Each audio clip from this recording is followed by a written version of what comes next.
Hello everybody, welcome to another daily dose of gaming news and all that good stuff. And as always, I also publish on Rumble. Seems to be again pretty okay now at the moment. Seems that every video that I publish here is syncing out automatically, even at 4K. And yeah, again, I published before I start recording this video. I published Evil Within first episode here. And of course, I've got now a playlist with active gameplay series. So if you are interested, just following up everything, I will leave the active gameplay series, and then I also have already some complete game series. If you never watch the Evil Within 2 or even with Evil Within 1, I've got the first game here. I already made like a few years ago the first game. It was entertaining. Even though by the end of the game I get some technical difficulties, if I remember correctly, regarding the game. It crashed a little bit here and there in some sequences. I don't know if it was from the hardware at the time not handling proper the game, but yeah. At the moment, yeah, I got these two gameplay series, and of course I will continue to do the daily dose of gaming news as always. The unboxing stuff is already finished a few days ago now. Also, last one was the keyboard, the Logitech 815 RGB, which is pretty good. Feel satisfied. The only thing I might have like a not complain, but keep it is the keycaps, the switches. Sorry, trying to remember the name. It's the clicky ones. It's the only one that it had. They have free versions. I prefer less kind of noise per se per keystroke, but it's okay. Even on recording the games I used keyboard and mouse. I think you don't hear the keyboard itself, so I think it's still, even though it's a clicky one, you don't hear the keyboard when I'm playing. So and I will try to maintain that way as better as I can. That's why I do a lot of tweaking on the sound stuff before I record the especially games, so I can avoid this kind of for me I don't like hearing like the keyboard's strokes and everything, or even the mouse stuff. When I'm checking gameplay, I prefer just having the sound of the person who's doing the gameplay series and their commentary. But yeah, let's proceed with the news. MSI supposedly is not listed as a launch partner for the 7800 and 7700 XT GPUs. They are doing of course the rest of the lineup. I suppose this is like a kind of a thing that, I don't know, they were late to the game to a certain point. They at the time, I suppose they didn't do, like, I don't know if there is like a business stuff here behind the scenes, like for example, you're has to be committed at the time before the launch of the first 7000 series. You have to commit to a certain, I don't know, to be ready with the products when the AMD announces those products. And I can assume that MSI didn't want to commit to that. But yeah, they will be doing for sure these SKUs of the GPUs. They already did, as you can see, the 7600 and the XTX. I don't know why there isn't like the XT. I'm not sure if they have an XT one. But yeah, I think they didn't like commit to doing all the usual versions that they do, like the Macs and the gaming's OCs and everything, and the trios that usually MSI names their brands. I think they're not doing a lot of variations of each GPU, but at least I suppose they're going to do at least one of each GPU. In this case, a 7800 gaming OC or something like that, and probably a 77XT, whatever they wanted to call it. We have the usual suspects here. We got Sapphire, Power Color, SFX, which is the one that I have for my GPU at the moment. It's the Merc 10. It's a long name. These naming schemes on these kind of things. But yeah, it's an XTX. We got BioStar also, less known here, but got ASRox, Asus Gigabyte 10. I cannot figure out, I don't know which kind of brand this is. I think it's Chinese one. But yeah, nothing out of the ordinary. But don't worry if you're waiting for MSI GPU on these two versions here. I think it will come a little bit later. like 1 or 2 months after the rest, because it's only available also in September 6th. Continue with the AMD. There is some, again, going to be a lot of leaks so, regarding performance and a lot of stuff. This is relatively to the 7700 XT. I assume there already have people already, the reviewers already have like these GPUs to test out in terms of performance with some drivers, pre-launch drivers, I suppose. Supposedly there's been some leaks here, especially some GPU Z kind of things here. We got confirmation this is the 7700 XT. Supposedly performs between a 6800 and a 6800 XT on 3D Mark time spy. Again, this doesn't don't assume this as to translation to a gaming performance, mainly because especially this can be a good tool to compare within the generation itself, but between generations, in this case between the 6000 and 7000. Usually this kind of test doesn't translate, of course, to in-game performance, so doesn't translate to frame rates. Let's say you can extrapolate, or you can try to extrapolate, sorry, the 6800 in terms of time spy, and then translate that in terms of performance, in terms of frame rates on the games, but you cannot then reverse engineer the numbers to get to like a number for frame rates, mainly because it's difficult. Oh my god. Different architectures usually handle this kind of time spies and other kind of stress test software. Basically, they approach how they manage these tasks in different ways, and that's why never trust these kind of numbers to translate it in frame rates. But yeah, at least we might get a rough idea. We can always get a rough idea where the ballpark of in terms of performance. We should assume that's going to be around. Again, for sure it's going to try to compete with the 4070 in terms of this generation, but it's at least kind of decent to see that the 7700 XT will perform or try to outperform a little bit the 6800 non-XT version. But yeah, again, I will wait for the reviews of the people that I usually follow, and I'll be following them for a few years now. The Gamers Next and Wear Unbox, they are very technical on their numbers, and I like their methodology.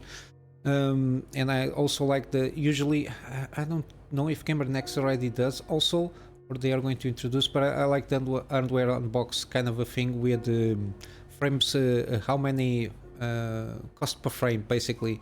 So cost per performance, it is comparable to the rest of the lineups and even from previous generations. So do you have like a rough idea if it's good time to upgrade depending on the GPU that you have at the moment? But yeah, seems this and then we have to take into account that 7800 XT will supposedly perform like 10% or 15% more than the 7700, but yeah, we still don't have like leaked numbers or something like that to have a rough idea how it might perform regarding this. But again, not like 6 days basically until we got our reviews and everything for sure. So you can wait 6 days. For people that wait basically for a few years to upgrade their GPUs, you can wait a little bit more to check if it is a good deal or not, these new GPUs. In terms of gaming news, we got some interesting stuff here from the Witcher new Saga. There was like an earnings call or whatever it is, of financial results for the first half of 2023, which gives us all a good insight of how, in this case, CD Projekt is working on their projects, upcoming projects, and the current ones. At the last data that they have, of course, is 31st of July, so that's why half a year. They do this every 6 months or so, and we got a pretty good idea that the support for Cyberpunk, the base game, it's been dwindling down and maintaining to a certain point. The Phantom Liberty is maintaining a little bit of the chunk of their in terms of developers here, and we can assume that after the launch it will reduce a lot the workforce here, and will be now translated to the new Witcher game, which is Polaris. It's the new Saga thing. I think that they're planning like trilogy also, supposedly to happen after the Witcher 3, from what I understand. But yeah, this team will increase even more, and there is already some. The Adam Kaczynski said that after the launch of the Phantom Liberty, they will start to transfer people to work on the oh my god, the Witcher, the new Witcher game. People try to I don't know, try to guess that maybe there will be like a second Cyberpunk expansion, something like that. And after they told like almost a year ago they will only do one DLC, mainly has to do with technical reasons. At the time, at least that was my opinion, mainly because they're for the next games in the foreseeable future they're going to work with Unreal Engine, and that will translate the fact that they are going to stop working basically with the Red Engine. I assume that they will continue to provide support, of course, Cyberpunk throughout until the next one, like a small team of devs to like work on patches and everything, and even because they have to follow up with the expansion in like providing the patches and cleaning bugs and everything like that. So there will be a dedicated team still working on the Red Engine, but the rest is going to be worked on in the foreseeable, at least 4 games, I think, give or take. They will work all with Unreal Engine 5, so it's not worth putting all the resources that already are planned to go for work in a completely different engine to then go backwards and no, because we are doing very well with this expansion, now we have to refocus every resources to put another that workforce to work on another expansion that it was not planned. So yeah, basically it's a technical issue kind of a thing here. It's not an issue, it's already planned. They had to make this decision like a year ago or so, more than a year ago. They announced basically 1 year ago, so the decision probably was taken around 2 years ago or something like that, when they decided to jump to Unreal Engine. Even though I think the Red Engine is still a pretty good engine, but for first-person shooter Cyberpunk, I think they have a lot of issues that they needed to overcome. They have to update the engine hugely, and the fact that it's a very demanding engine, especially with the particle systems that they have, like the equivalent of Unreal Engine, which is like the nanite, which in terms of textures it requires a lot of space and a lot of processing power to deal with that. And of course the lumen stuff, which is like basically the ray tracing kind of a thing, and the global illumination technology behind that. It's not that well optimized per se on the Red Engine as it is with the Unreal Engine, and the fact that I think it's a little bit more easy to work with, even though it's an in-house game, and I think it's still pretty good. If you play Witcher like without mods, I think it's still very well playable, even though it's from 2015 or so, or 14. I don't remember the year of launch of the Witcher 3, but with all the updates and everything, and without mods, you can still have a very excellent experience with that game. It's one of those that I will probably going to install to play by myself, to make a revisit to that game, but I will put some mods in there because I already spent like 3 or 4 playthroughs with that game. But yeah, it is what it is. Unfortunately, seems that they improved a lot the game, and yeah, if they launched the game as promised at the time, I think they didn't have this kind of issue now, because they had to backpedal and they have to put a lot of resources and time to improve the game. instead of launching it as it's supposed to. But yeah, now we are going in the phase that this September is going to launch the DLC, and then they will start ramping up on the Witcher game. We'll see how it goes. They've supposedly been working on this a year. We might get some news like in a year's time, give or take, because we still have a lot of stuff from the Cyberpunk game to talk about. Sequel might come in 4 years or something like that, so we still have a lot to see from this from the CD Projekt, and I hope that everything goes well, especially in terms of sales. When I hope in terms of sales, it's because I assume that the game is good and that sells good. But yeah, hopefully they will improve a little bit more and learn from their mistakes and don't do the same thing that they did with the launch of the Cyberpunk launch, which is they butchered all the confidence that they had. With The Witcher 3 was an excellent, almost like basically a perfect launch of a game. Riding the coattails of The Witcher 1 and The Witcher 2, Assassin of Kings, and they improved in each game that they launched, but then they butchered with Cyberpunk.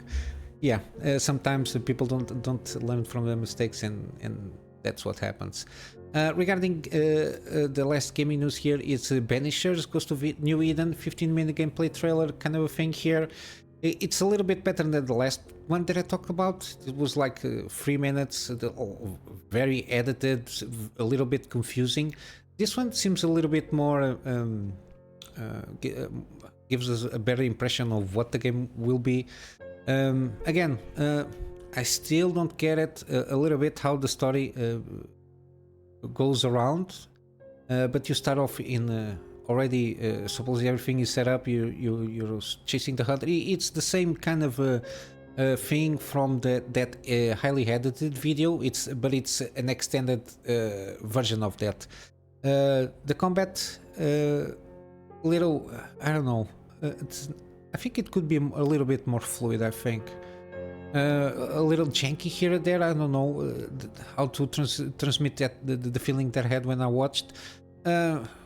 And of course they have the combat that you can switch between the two characters.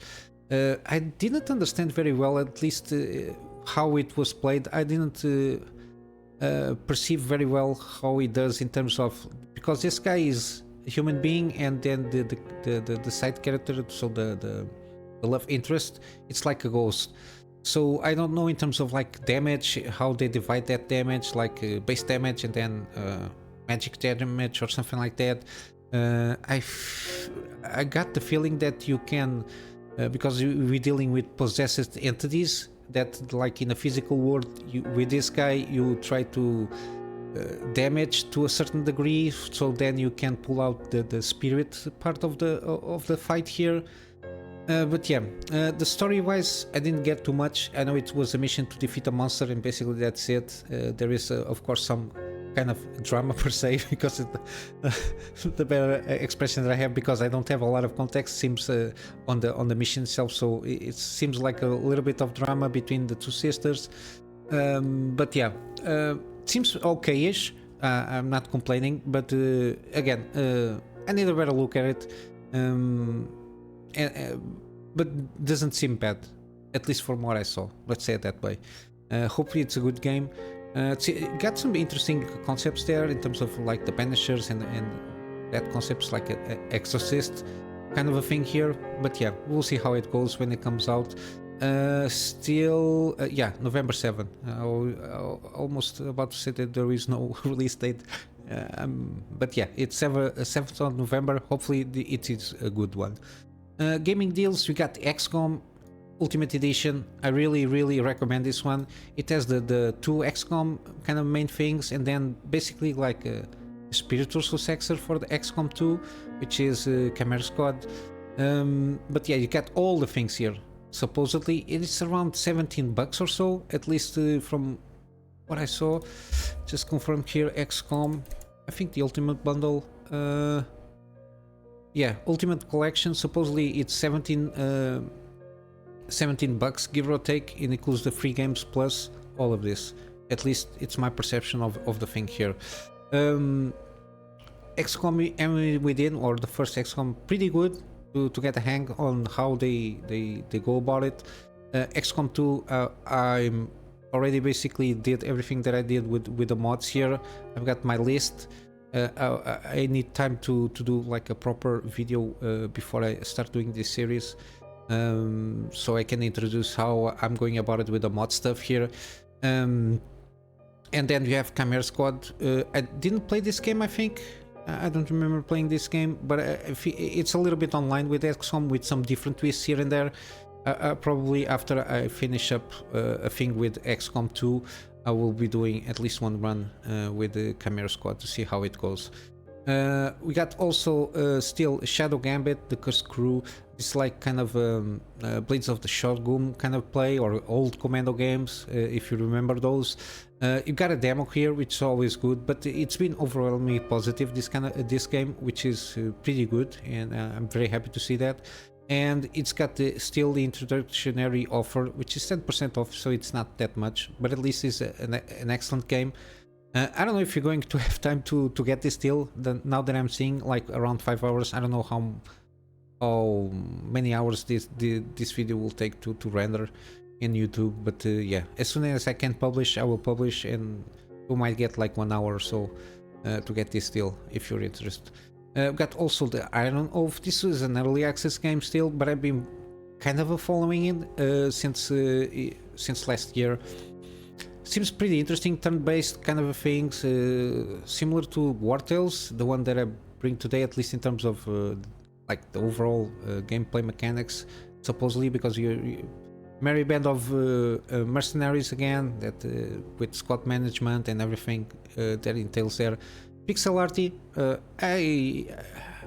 these kind of games I really kind of enjoy it. If the gameplay is good, I always like some pixel art here. I think it's always interesting how to express in 8-bit only. And lastly, we got from Steam, we got Planet of Lana, 85% off till 7th of September. Very positive reviews. It's like a puzzle platformer, but it seems pretty good from all the reviews that I've been seeing. I think it's a good one if you like this kind of games. And lastly, we got The Witcher Wild Hunt Complete Edition, 70% off on GOG. Usually you don't get better price than this one here or even on Steam, but at the moment in GOG it's 70% off. Of course, it brings the next gen, all the bells and whistles, and it still supports mods on Nexus mods. There is you can check a way to add the mods manually. But yeah, if it is for Steam, you can do it, I think, through Workshop. But from Nexus mods, it's always there is always an alternative way of putting. And it's kind of relatively simply. If you dealt with mods before, it's pretty easy to follow up on how to install mods on this game here. But yeah, I will leave links in the description of everything that I said, and I'm going to wrap up today just with the plug of my Patreon for extra help, just to keep things improving here on the channel. This is where the funds, if I get any from Patreon, they will go for that. And basically this is it, guys. I hope you have a wonderful day, and I'll see you in the next one. Until then, Kunamy Master out.